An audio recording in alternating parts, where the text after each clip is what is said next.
Tomorrowland Belgium, Ultra Miami, EDC Las Vegas တို့လို World Rank Festival တွေက artist lineup တွေကိုဘယ်လိုရွေးချယ်ခေါ်ယူလဲဆိုတာကိုကျွန်တော်ပြပြသွားချင်ပါတယ်။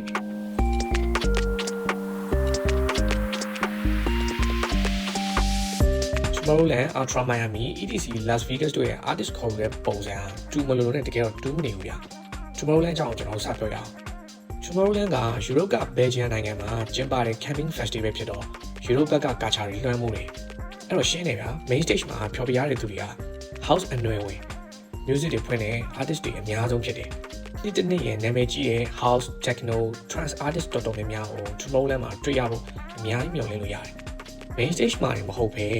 house, techno, trance artist တွေကို side stage တွေမှာပါ stage takeover နဲ့ပြစ်တာမျိုးလည်းရှိတယ်။ bass music ကိုအခြေခံတဲ့ artist တွေကတော့ main stage မှာပါခဲ့မယ်ဆိုရင်လည်းဗျာ one set, two set ပိုးပါမလား။ Tomorrowland မှာ stage တွေရဲ့ decoration design အပါတယ်ပွဲတစ်ခုလုံးရဲ့ theme ကလည်း Asian magical themes ဘက်ကိုပို့သွားတယ်။ Europe မှာကျင်းပတော့နှစ်တိုင်းပါလိရှိတဲ့ artist တွေကလည်း Europe က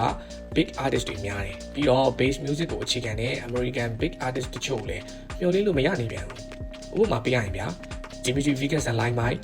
Armin, Martin Garrix တို့ဟာနှစ်တိုင်းဒီမှာ Tomorrowland ရဲ့ main stage မှာ closing လုပ်ရပြီးတော့ American artist ဖြစ်တဲ့ Skrillex ကို line နဲ့မှာမျှော်လင့်လို့မရနိုင်ဘူးဆိုတာမျိုးကိုပြောတာပါ။ဒီနေ့ကပဲ update music trend ဖြစ်တဲ့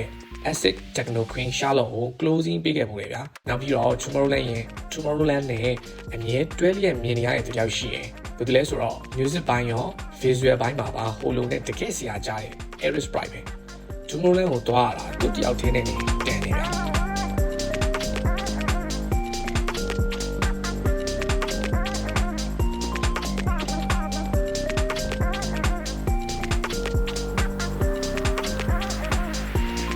Ultra Miami ကြောင့်ကျွန်တော်ဆက်ပြောမယ်။ အမေရိကရဲ့ကမ်းခြေမြို့ Miami မှာကျင်းပတဲ့အတွက် American big artist တွေကိုမျှော်လင့်လို့ရတယ်။အဲ့မှာထူးထူးခြားခြား Europe က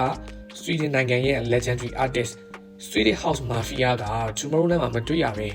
Ultra ရဲ့အမာခံ artist ဖြစ်မြင်တွေ့ရတာကတော့ထူးခြားချက်တစ်ခုပဲဗျာ။အဲ့လိုပဲနောက်ထပ်ထူးခြားတာက Dimitri Vegas and Limelight ကို Ultra မှာမျှော်လင့်ဖို့မလွယ်သလို Swedish House Mafia နဲ့ Skrillex ကိုလည်း Tomorrowland မှာမျှော်လင့်ဖို့ခက်ခဲတာပဲ။ Ultra က music taste အရာ live set မှာပါမဲ့ playlist အရာရော update ဖြစ်တယ် main stage ကလည်း music genre မျှတတယ်လို့ကျွန်တော်အနေနဲ့ယူဆမိတယ်။ stage design တွေကတော့ Tomorrowland တို့ EDC တို့လိုမျိုး decorated themes နဲ့သွားတာမဟုတ်ဘဲနဲ့ LED အပြည့် stage တွေဖြစ်တယ်။အဲ့တော့ LED များများနဲ့မှသဘောကျတဲ့သူတွေအတွက်ကတော့လုံးဝ share ပဲ Ultra Miami မှာနောက်ထပ်ထူးခြားတာတစ်ခုကတော့ artist lineup တွေအောက်မှာ exclusive set ဆိုပြီးတော့အမြဲပါနေရရှိတယ်။အဲ့ဒီအကြောင်းကိုကျွန်တော်တက်ဗီဒီယိုတစ်ခုလုပ်ပြီးပြပြဖို့ရှိတယ်အဲ့တော့ဒီဗီဒီယိုမှာကျွန်တော်အကျေတဝဲမပြောတော့ဘူးပေါ့နော်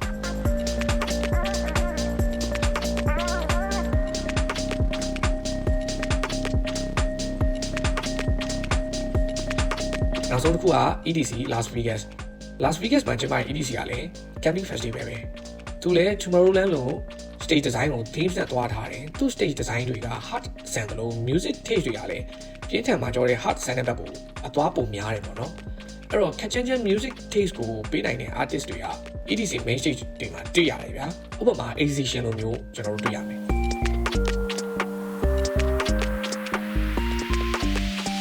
Dimitri Vegas and Limelight back to back Yellow Claw လိုမျိုးမထင်မှတ်ထားတဲ့ back to back live set show လေကျွန်တော်မြင်ရတတ်တယ်သူရဲ့ main stage မှာ Tomorrowland လိုမျိုး house, techno, trance artist တချို့မျှော်လင့်လို့မရဘူးပါခဲ့မယ်ဆိုရင်လေ hard techno ဘက်ကိုပို့သွားတဲ့ artist တွေကိုတွေ့ရတယ်အနည်းချုပ်ပြန်ပြောရရင်ဗျာ Tomorrowland က house, techno, mainstream taste ဘက်ကိုပို့သွားတဲ့ European artist တွေကိုပို့ပြီးတွေ့ရတယ်Ultra Miami က American artist တွေရော Euro artist တွေရော bass music တွေရောတွေ့ရတယ်ဒီနေ့ရဲ့ exclusive playlist set တွေကိုနားထောင်ရတယ် EDC Las Vegas ကတော့ရှေ့ကနှစ်ပွဲစလုံးထက်ပိုကျန်းတဲ့ပိုပြီးတော့ hard ဖြစ်တဲ့ hardstyle, dubstep, reading music taste ရှိတဲ့ artist တွေကိုပါတွေ့ရတယ်အခုပြပြသွားတာကအတိအကျရင်မဟုတ်တော့မှရေဘူးအဖြစ်များသောအားဖြင့် main stage ပိုင်းမှာ Tomorrowland, Ultra Miami နဲ့ EDC Las Vegas တို့ရဲ့ artist ခေါ်ယူတဲ့ taste ကိုပြပြပေးသွားတာဖြစ်ပါတယ်ထောက်ပြစရာတစ်စုံတစ်ရာရှိရင်လည်း comment မှာဝင်ရောက်ပြပြပေးသွားလို့ရပါတယ်အဆုံးထိနားထောင်ပြီးတဲ့အတွက်ကျေးဇူးတင်ပါတယ်